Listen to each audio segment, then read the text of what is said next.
زملكاوي جميل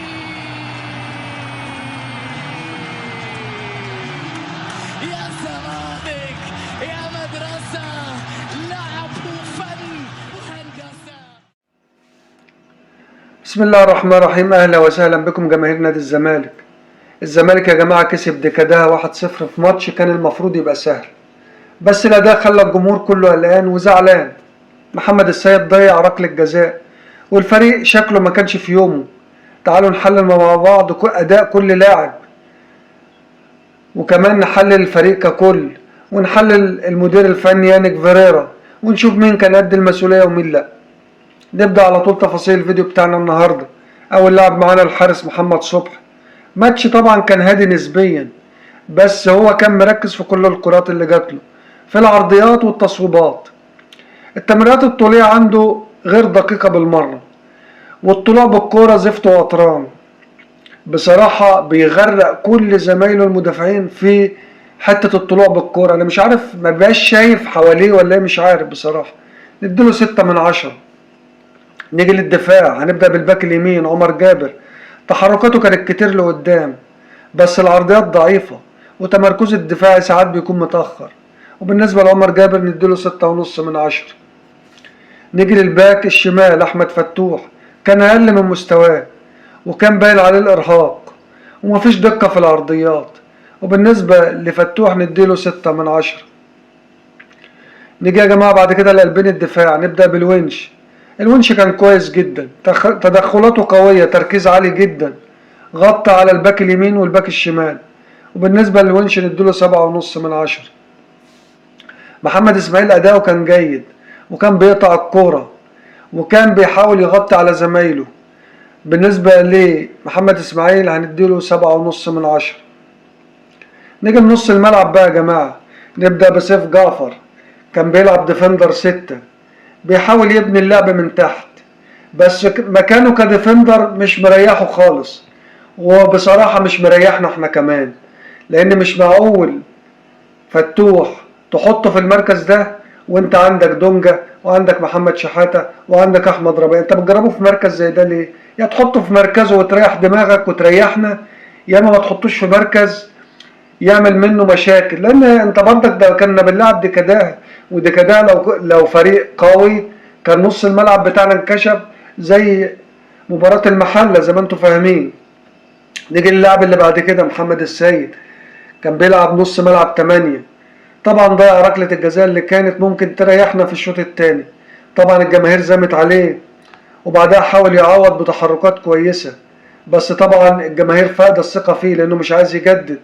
وطبعا بالنسبة لمحمد السيد في المباراة ديت نديله 6/10. نيجي للاعب اللي بعد كده عبد الحميد معالي. كان يانيك فيريرا بيجربه في مركز 10 اللي هو البلاي ميكر، صانع الألعاب. عنده لمسة فنية كويسة وبيعدي، وعنده اختراقات كويسة، بس اختفى في الشوط الثاني قبل ما يطلع.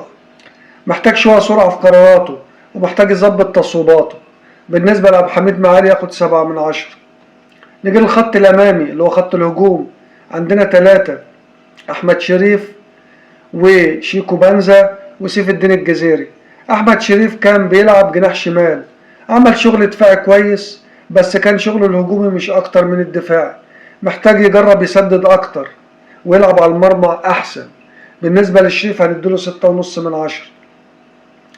نيجي اللاعب اللي بعد كده شيكو بنزا. شيكو بنزا كان بيلعب جناح يمين.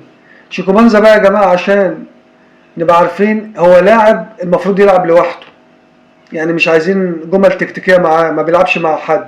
هو بيعتمد على نفسه ان هو ياخد الكرة وينطلق للأمام. مركزه ده مش هيساعده في الزمالك.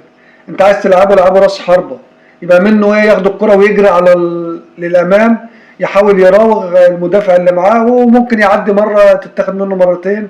المهم ان هو ممكن يعتمد على نفسه، انما انت هتحطه في وسط تحركات مش هيديك المردود. وبالنسبة لشيكو بنزا في المباراة دي كانت مستواه أقل من المطلوب، ياخد 5.5/10. نيجي لسيف الدين الجزيري. بصراحة كان بيحارب على كل كورة، بس مفيش دعم كفاية من الأطراف. بالنسبة للجزيري يعتبر مستواه ابتدى يتحسن، وعنده الرغبة إن هو يعمل حاجة. بالنسبة للجزيري نديله 7/10. نيجي بقى يا جماعة للبدلاء.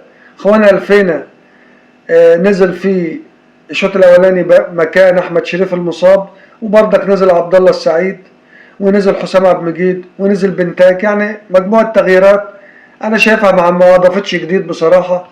مفيش لاعب عمل الفارق في الفتره اللي نزلها. وبالنسبه للبدلاء كلهم هندوهم 6.5 من 10.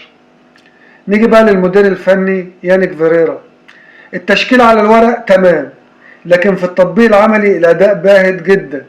التغييرات زفت وطران. اللي المفروض يبدأ بيه ما بدأش بيه، واللي المفروض ينهي بيه ما نهاش بيه.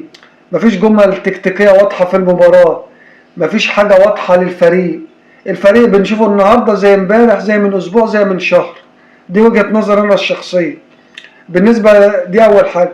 تاني حاجة معرفش ما بين الشوطين، انا بالتالي ما يبقاش مع الفرقة احسن، لان الفريق بينزل ما بين الشوطين بيحصل له برجلة ولخبطة، والاداء تحس ان هو مش مظبوط. الكلام ده مش في المباراة ديت، في مباريات كتيرة تبص تلاقي ما بين، يقول لك الزمالك بيلعب شوط واحد والشوط التاني بتلاقي زفت واداء مش مظبوط واداء مش مقنع. ما تعرفش هو بيبقى يعني يانيك فرقة واخد تعميرة ما بين الشوطين ودماغه بتبقى مهيسة ولا مش عارف. انما بتبص تلاقي الزمالك في الشوط التاني فريق تاني بصراحة. وبالنسبة ليانيك فيريرا نديله 5 من 10. نيجي بقى لأداء الفريق ككل. الزمالك كسب بس الأداء ما كانش مقنع.